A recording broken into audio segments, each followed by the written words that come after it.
हमारी सरकार ने असम के रेलवे बजट को 4 गुना से ज्यादा बढ़ाकर 10,000 करोड़ रुपए तक पहुंचा दिया। अगर आप इंडिया का मैप देखते हो ना, तो हमारे मैप में एक ऐसी जगह है जहां से पूरा नॉर्थ ईस्ट हमारे बाकी इंडियन स्टेट से एक पतले से कॉरिडोर से जुड़ा हुआ है, जिसकी चौड़ाई at its narrowest point is just 22 kilometres. This is known as the Siliguri corridor और दुनिया इसे चिकन स्नैक बुलाती है। Chicken Snack, India's chicken snack. अपना इस कॉरिडोर के चारों ओर नजर घुमाते हैं। एक तरफ है चाइना, दूसरी तरफ है बांग्लादेश जहां 2024 से पॉलिटिकल टर्मोइल चल रहा है, तीसरी तरफ है नेपाल और भूटान, और चौथी तरफ है म्यांमार जहां सिविल वॉर चल रहा है। मतलब हमारा सबसे स्ट्रेटेजिक, सबसे वल्नरेबल पॉइंट चारों ओरों से अनसर्टेनिटी से घिरा हुआ है। और यहीं पे शुरू होती है एक कहानी, एक ऐसे स्टेट की कहानी जो सडनली इंडिया के प्रायोरिटी लिस्ट में ना सबसे ऊपर आ चुका है। इस स्टेट का नाम है Assam and at the centre of Assam lies Guwahati. Welcome back to another episode of behind the headlines, जहां हम एक ट्रेंडिंग नैरेटिव की फुल स्टोरी डिकोड करते हैं ताकि आपको सिर्फ वो मिले जो ट्रूली मैटर करता है। और आज हम देखेंगे why is India suddenly betting big on Assam. Bhajpa सरकार में सिर्फ 6 सालों में असम की इकोनॉमी की वैल्यू डबल हो गई है। पहले ये समझना जरूरी है कि ये सब अभी क्यों हो रहा है। पिछले 2 डेकेड्स में चाइना ने साउथ ईस्ट एशिया में ना अपना फुटप्रिंट बढ़ाया है और इंडिया के चारों तरफ पाकिस्तान, श्रीलंका, बांग्लादेश और म्यांमार में पोर्ट्स और इंफ्रास्ट्रक्चर में पैसा लगाया है। स्ट्रैटेजिस्ट्स इसे स्ट्रिंग ऑफ पर्ल्स बुलाते हैं, एक तरीके से इंडिया को घेर लेना। और इसके लिए इंडिया अपने बैकयार्ड को मजबूत कर रहा है। और इंडिया का सबसे कमजोर बैकयार्ड था नॉर्थ ईस्ट, जो डेकेड्स तक इग्नोर होता रहा। तो गवर्नमेंट ने ये सोचा कि अगर ये कॉरिडोर स्ट्रेटेजिकली इंपॉर्टेंट है तो इसे इकोनॉमिकली भी स्ट्रॉन्ग बनाना होगा। और इस पूरी सोच का सेंटर बना असम।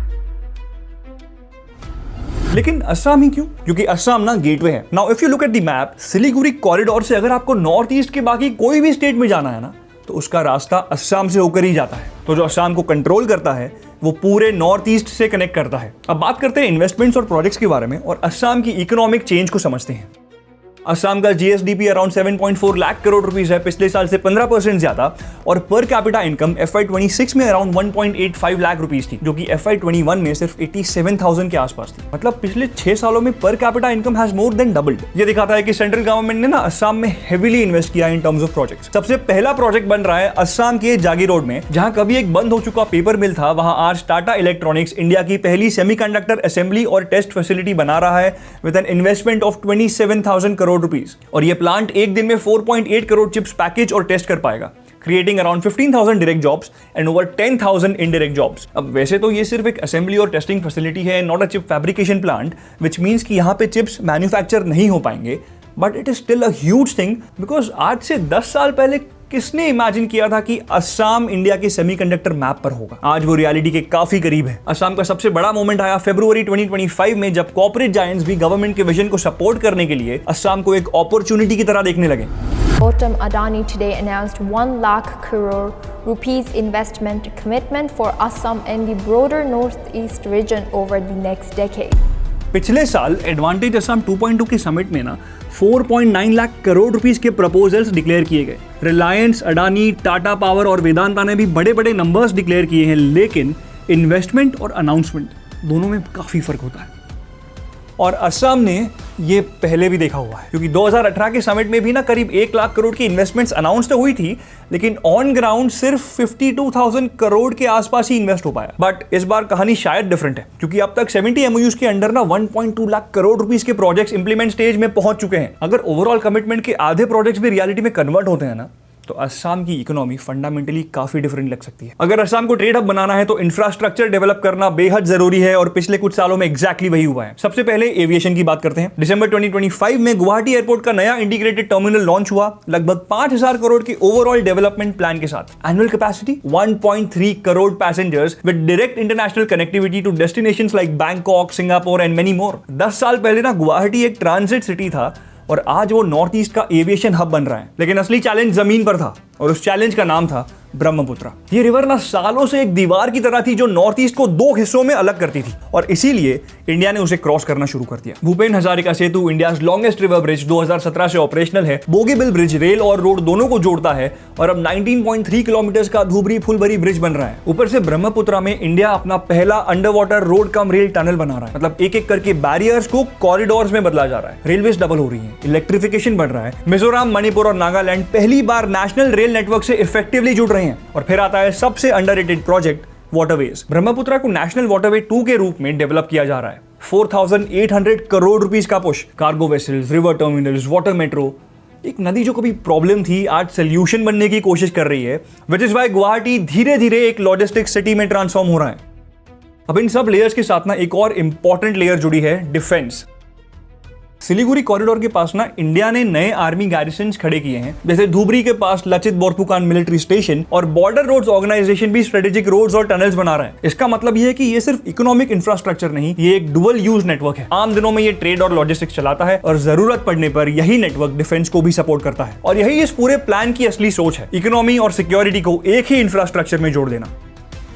अब तक हमने जो भी देखा ना वो मोस्टली असम को बाकी इंडिया से जोड़ने की कहानी थी, लेकिन इस पूरे प्लान का एक और बड़ा इनिशिएटिव है असम को साउथ ईस्ट एशिया का गेटवे बनाना। और इसके लिए ना 2 मेगा प्रोजेक्ट्स डिजाइन किए गए हैं। पहला है India Myanmar Thailand trilateral highway, जो नॉर्थ ईस्ट को सीधा थाईलैंड और आसियान मार्केट से जोड़ने के लिए बनाया जा रहा है। और दूसरा है Kaladan multi modal transport project, जो कोलकाता से म्यांमार का एक ऑल्टरनेटिव ट्रेड रूट है बाईपासिंग द चिकन स्नैक। दोनों के पीछे लॉजिक एक ही है, ट्रेड के लिए चिकन स्नैक पर डिपेंडेंसी को कम करना। अब करंट स्टेटस ये है कि ट्राइलैटरल हाईवे का एक बड़ा हिस्सा मतलब 70% तो कंप्लीट हो चुका है, लेकिन म्यांमार के सिविल कॉन्फ्लिक्ट के चलते ना हाईवे के कुछ की सेक्शंस पर काम रुका हुआ है। और कलादान प्रोजेक्ट का भी एक इंपॉर्टेंट जंक्शन इसी कॉन्फ्लिक्ट से अफेक्टेड है। और 2024 के बाद बांग्लादेश में आए पॉलिटिकल बदलाव ने इस पूरे रीजन के क्रॉस बॉर्डर ट्रेड को थोड़ा और रिस्की और अनसर्टेन बना दिया है। तो इंडिया की ना अप्रोच अभी दो तरफा है। एक तरफ ये कनेक्टिविटी कॉरिडोर्स तो बनते रहेंगे क्योंकि ये एक लॉन्ग टर्म इन्वेस्टमेंट है, दूसरी तरफ इंडिया अपने बॉर्डर्स को ज्यादा केयरफुली मैनेज कर रहा है। अब सबसे जरूरी सवाल ये है कि एक आम असम के निवासी के लिए या एक आम इंडियन के लिए